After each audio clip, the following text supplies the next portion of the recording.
As the saying goes, many hands and feet make light work.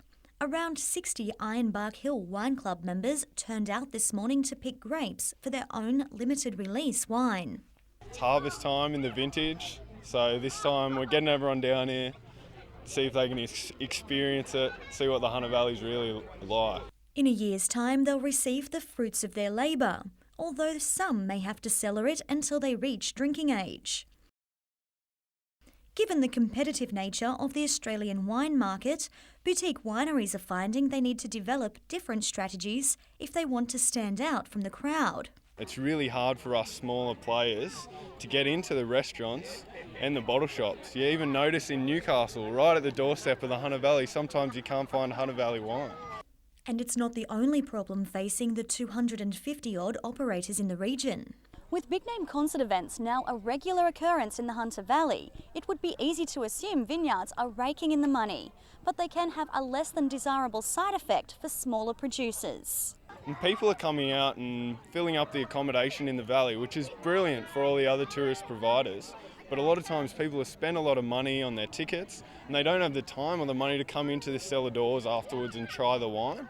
So how is the 2011 vintage shaping up? Got lower yields this year, but really good quality fruit. Looks great, yeah. Christy Pritchard-Owens, NBN News.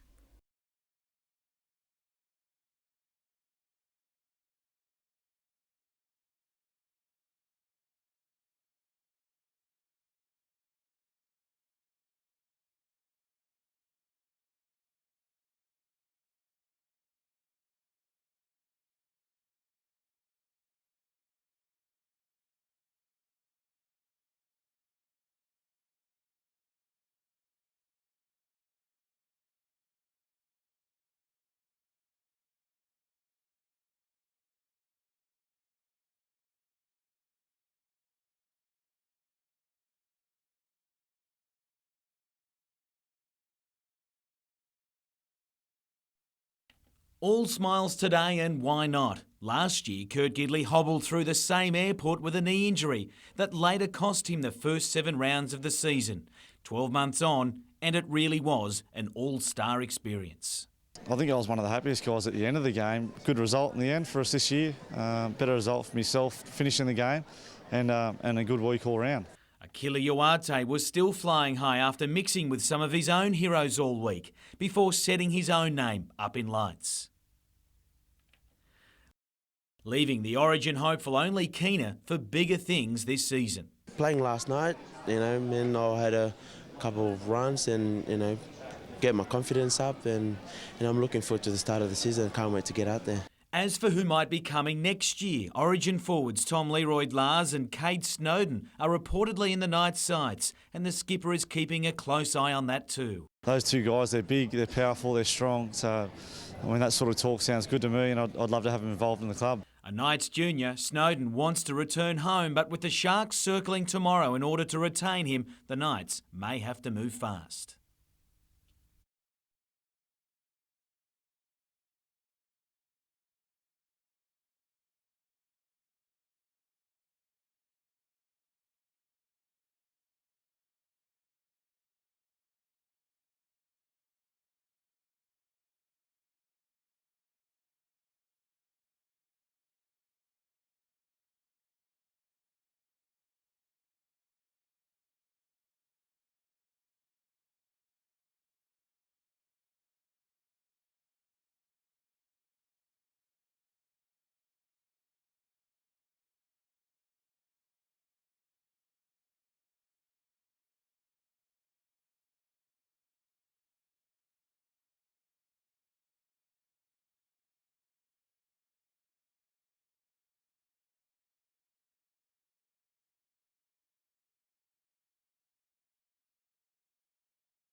In an emotionally charged hearing, the mother of 32-year-old Greg Newton broke down in court, saying, "I was very proud of the wonderful young man, my son, and we will forever grieve his loss." He died after being hit in the head in Newcastle's Beaumont Street in 2009. The blow knocked him backwards, his head hitting the concrete curb. During sentencing submissions, Pam Newton today told the court, "I couldn't say goodbye to a wonderful son. At the hospital, I couldn't hug him because of all the tubes. He was battered and bruised. I was numb and felt sick." Claire Newman, Mr Newton's partner, also wrote a victim impact statement. Her mother read it aloud to the court. "Greg was an amazing, generous, loving person. He was the love of my life. I was meant to be with him forever. We didn't have the chance to marry or have a child together. This has done more damage than I care to admit. My love, my friend, my everything, he's been taken from me. It's so unfair." When 26-year-old Jeremy Beasley took the stand, he said he was honestly sorry for the family's loss, adding, "If I could give my life to bring him back, I would." Outside court today, the mothers of both Mr Beasley and Mr Newton consoled each other, providing an unexpected connection. Mrs Newton and I had a talk. I think being mothers, we can both understand the other's situation and our feelings. I thought that it was very nice that she came to me, and I hope that it gives her some closure. A jury found Mr Beasley, who has no prior record, guilty of manslaughter in November. He'll be sentenced next Wednesday. Jane Goldsmith, NBN News.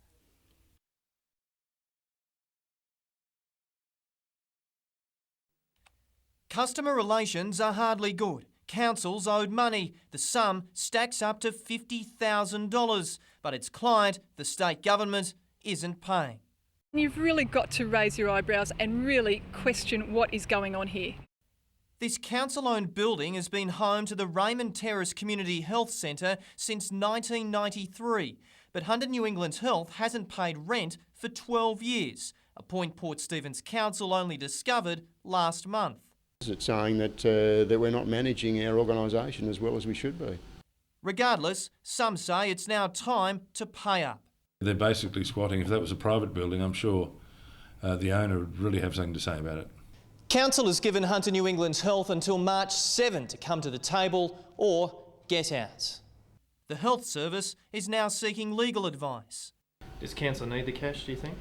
They do, and maybe that's part of the motivation, but certainly that's not the way to go about it. It just beggars belief that our community healthcare provider has to fight with our council to deliver much needed health services to our community.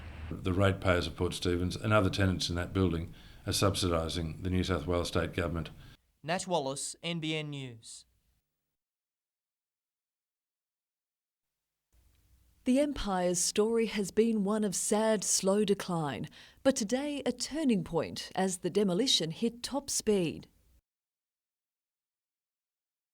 Graffiti-scarred walls sent tumbling as an excavator went to work on the western wall of the derelict building. Today, seeing that building come down is really very positive in the renewal effort. To date, it's been a painstaking task, much of the building demolished by hand due to safety concerns and to preserve potential artefacts. There's still a way to go, but work is progressing well. Within the next couple of weeks, we will see this site that has been such a problem for us in the inner city completely removed. The state government bought the site late last year for $2.3 million. It's now working through expressions of interest for its future use, potentially as a government office space. The end in sight of a drawn-out saga. Jodie McKay says it should be a lesson for the city. We need to make sure that this never happens again. We need to be vigilant.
We've got students from our graphic design, we've got students from screen and media, tourism and hospitality, health and community services, a whole gamut. Yeah, it's fantastic.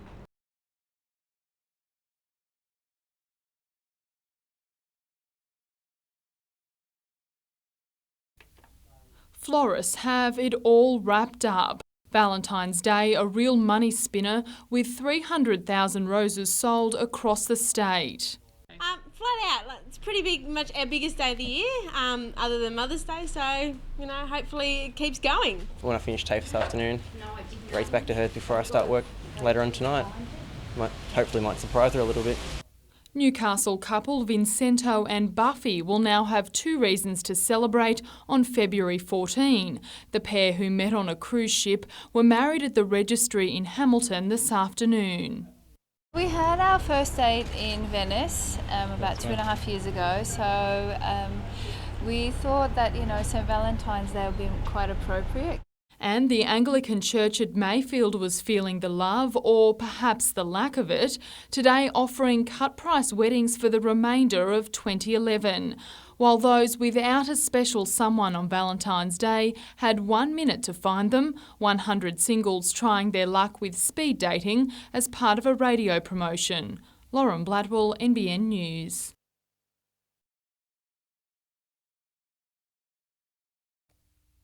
He's an internationally renowned star of the game, but is Michael Owen about to become the A-League's highest profile player by signing with Newcastle? Branko Kalina gave a hint this morning. The striker will be a marquee player, and therefore he's not going to be in Australia. Yeah. So it's going to be someone from overseas. But let me rephrase that. He may not be an Australian, but he might be in Australia.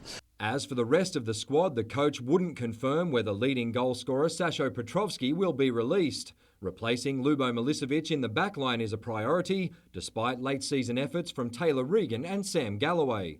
They've been very, very good for us, but they need more time. But they also need more competition, and that's what we want. As for this season, the Jets needed a miracle to qualify for the finals. But after Wellington belted the Fury, the clash with the Mariners became a dead rubber. Newcastle had its chances to score a morale-boosting win, but it was the home side that grabbed all 3 points in the derby. Mitchell Hughes, NBN News.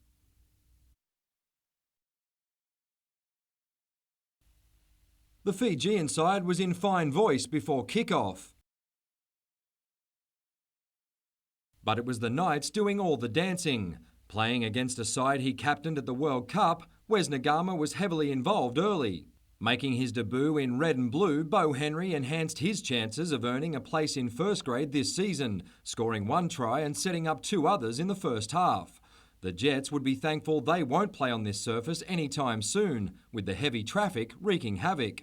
Unfazed, the Knights kept the scoreboard ticking over. Former Cessnock goanna Chris Adams grabbed a try shortly after half-time, before Kevin Nagama got in on the act, and his brother Wes completed a captain's knock with a 4-pointer of his own. The coach knows things only get tougher from here, but was happy with the hit out for his high-profile forwards, singling out Richie Fayoso for special praise. A few of them might be a bit bruised and a bit sore after their first run, but hopefully that'll just knock a bit of rust off them for this week when we play Patrol against Penrith. Kurt Gidley and Aku Uate are likely to be the only players rested for the clash with Penrith this weekend. With the away games we've got early in the season, we're basically going to be taking our 2 away trials pretty seriously and trying to basically blend into our normal preparation that we would do when we're away. Mitchell Hughes, NBN News.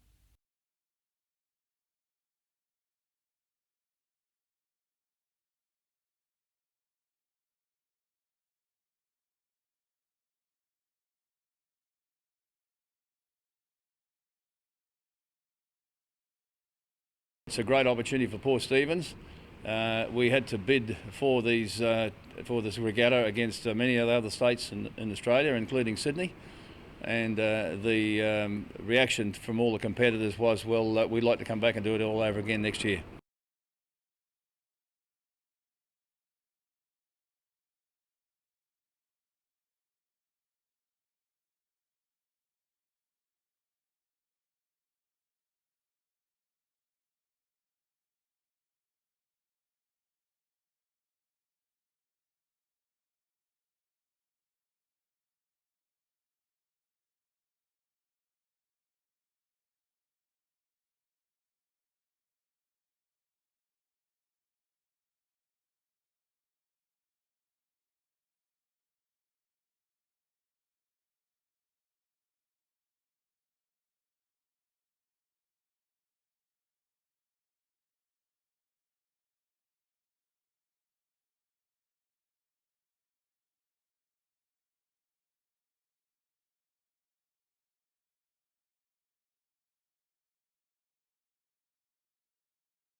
It could have happened overnight. At this stage, we're unsure of the source.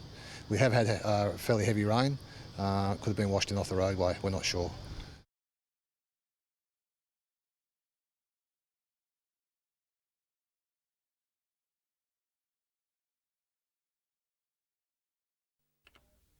"1 p.m. in Hunter Street Mall. It's supposed to be the lunchtime rush hour, but it was hardly bustling, and it's hoped this isn't a sign of things to come.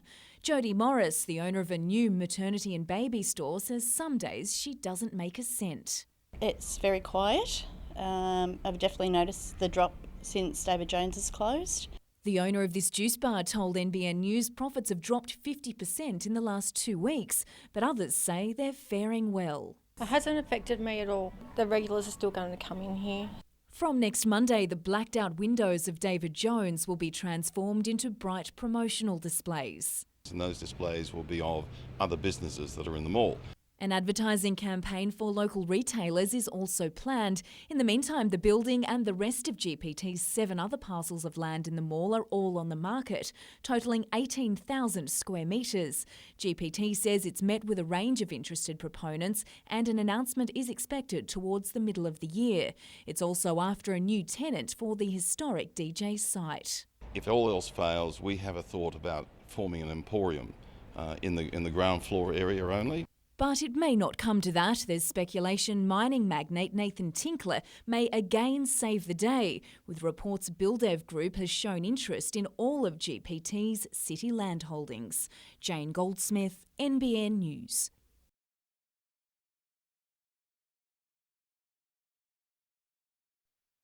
From navigation to weapons, there are many complicated electronic systems aboard Adelaide-class frigates. A failure at sea can put lives at risk. But a Newcastle company has developed the technology to diagnose faults in the hardware so they can be repaired quickly, reducing the impact of a system failure. The alternative is that these modules would either go to contractors and incur very costly repairs, or worst case is they go overseas and they're out of our pipeline for sometimes 9 to 12 months, only to find out that the unit wasn't actually faulty before it left. Based in Hunter Street, Innovasis employs a team of 8 people and has just won a $4.8 million contract to supply its diagnostic systems to the Navy over the next 5 years. Director Jameen Caldas started the small firm 13 years ago, and this is by far her biggest contract.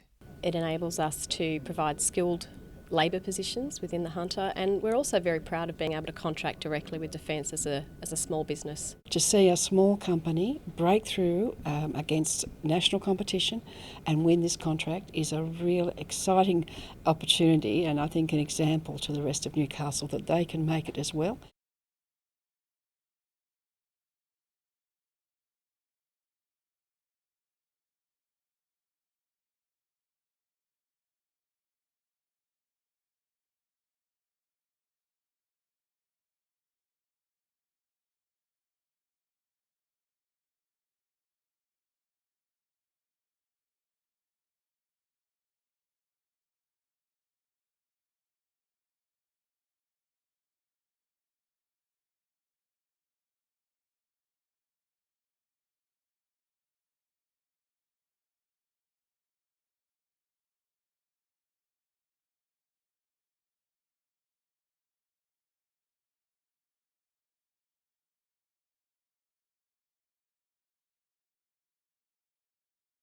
We would like to see particular areas, high conservation areas, agricultural areas looked after and excluded from mining. That's really important. Both major parties have made noises about doing this kind of thing, but we really need to see some runs on the board on this.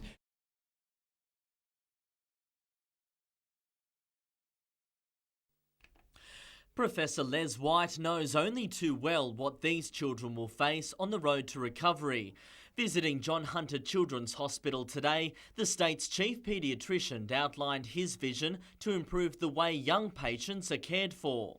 To me, one of the key components of doing children's health well is networking, partnerships, working together.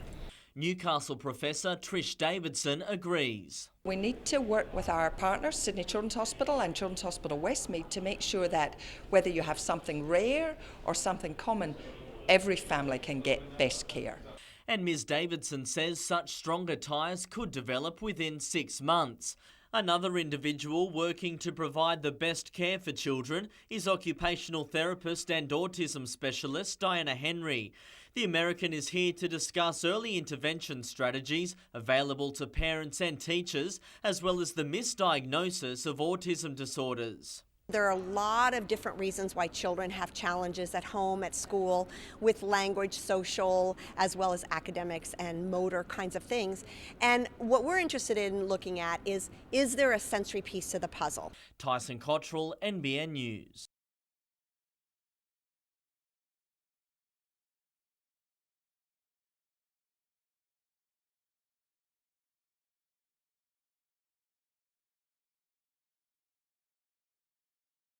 I think he's doing the gig for the right reasons, you know, and he's pretty, like I said, a proud Nova Castrian, wants to see the club do well, and here's his opportunity. And he said, in his own words, it might be the last time he can get involved in a footy team like this, so he's going to grab it.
He ended the season as captain and scored his first official A-League goal, but Nikolai Topor-Stanley wasn't convinced he'd be named the Jets' best. The boys have been jamming me up all week, basically saying, "Oh, you're a shoo-in," but listen, it was a pleasant surprise. He says the disappointment of missing the finals is being offset by the speculation surrounding off-season recruitment. I'm in eager anticipation as well, just as everyone else, to see who we sign. I mean, if it's you know, they're saying it's a big name, and that'll be great for the region. Hayley Crawford also broke her scoring duck on her way to being named the women's side's Player of the Year. She believes the Jets will benefit from an expanded W League competition. Yeah, next season is obviously exciting with the